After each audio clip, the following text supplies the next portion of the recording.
கருப்பசாமிக்கு படிச்சதுக்கு அப்புறம் அந்த சாப்பாடை நம்ம எடுத்து சாப்பிட்டோம்னா என்ன நடக்கும் அப்படின்ற கதை தான். என்னோட சேனலுக்கு நீங்க இன்னும் சப்ஸ்கிரைப் பண்ணல, மறக்காம சப்ஸ்கிரைப் பண்ணிட்டு ஓம் கருப்பசாமி துணைன்னு கமெண்ட் பண்ணிருங்க.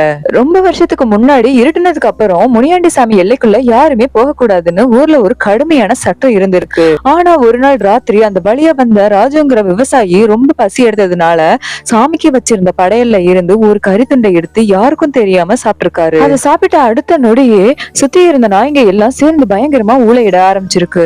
இதை பார்த்து பயந்து போன ராஜு வேகமா தன்னோட வீட்டை நோக்கி பயத்தோட நடக்க ஆரம்பிச்சிருக்காரு. அப்போ திடீர்னு அவர் பின்னாடி சலங்க சலங்கன்னு ஒரு சலங்க சத்தம் கேட்க ஆரம்பிச்சிருக்கு.